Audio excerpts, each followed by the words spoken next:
Now it's time for the press review, and Deeptika Laurent joins me now to take a look at what's making news here in France. Welcome to the set, Deepti, and Happy New Year. You too.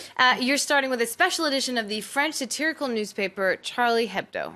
That's right. They're releasing a special edition commemorating 3 years, of course, since the Charlie Hebdo offices were attacked in central Paris back in 2015, killing 11 Charlie Hebdo staff and security personnel.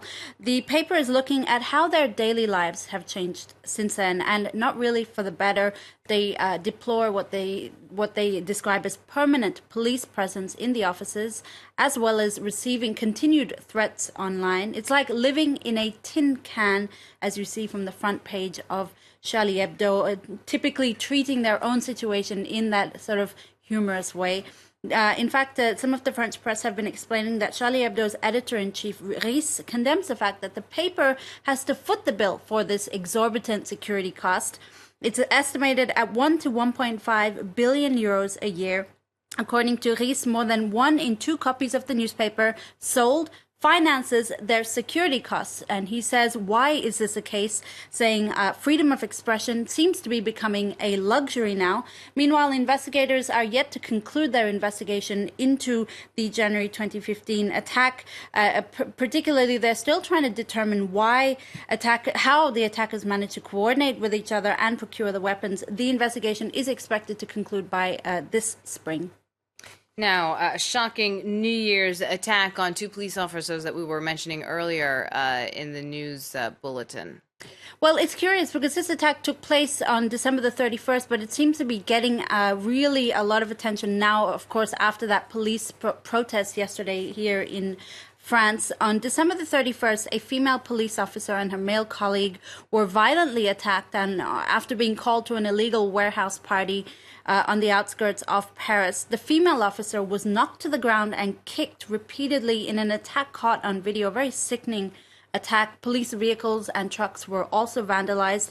It's making the front page of Le Figaro newspaper, the right-leaning paper that says it's provoked police to call for swift action, une sévérité sans faille, against delinquents who attack police officers. Le Figaro is also demanding what it calls a penal big bang, an overhaul of the justice system, notably imposing would-be criminals to actually carry out their sentences, while you have Le Parisien newspaper says on its front page, what happens when the police are no longer feared? The incident, of course, has woken up once again many problems or so-called illnesses, malaises in the police profession, and particularly linked to the fact their authority is less and less respected. And now some papers are focusing in particular on Macron's proposal to deploy police to tackle day-to-day violence. Well, this is a proposal from the French president. It's actually an experiment that will take place in the coming months. Police officers will be deployed in certain neighborhoods and will patrol those neighborhoods on a day-to-day basis to sort of foster relations with the local community there and maintain law and order at the same time. For L'Humanité, the communist paper, though, they're pretty dubious about this idea. They quote an analyst who says it'll do little to change the, quote, shipwreck of government policy in impoverished neighborhoods. Let's stick with L'Humanité and that theme of law and order. The paper is furious that an Amnesty International worker is facing court for helping 2 underage illegal immigrants. This is making the front page of L'Humanité, as you said. It focuses on the story of 73-year-old Martine Landry, who L'Humanité says is facing the, quote, crime of solidarity. She gave legal aid to 2 minors who were illegally sent to Italy from France. L'Humanité accuses the government of criminalizing everyone who tries to help out migrants. And they also deplore the fact that the government continues this sort of aggressive campaign to reduce immigration by tracking migrants, accelerating expulsions and prolonging their stays in processing centers.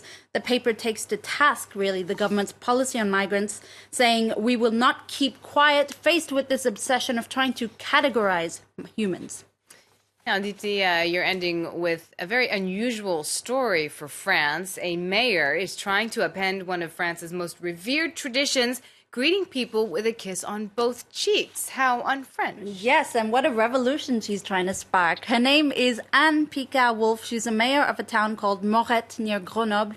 Last month, she wrote a memo to 73 members of her local council announcing she would no longer be greeting them, each and every one of them, with a two-cheek kiss for two reasons: personal hygiene and also time efficiency. She says it's triggered a debate about greeting people with a kiss. I quote the mayor, who says, "I just can't handle kissing dozens of people for each and every event. I want to do like men do, shake hands with them." Well, I guess if it is faster, and you have several, Might not be more. It might not be more doesn't hygienic. sound that much faster or hygienic. Thank you so much, Deepti, with the French press there.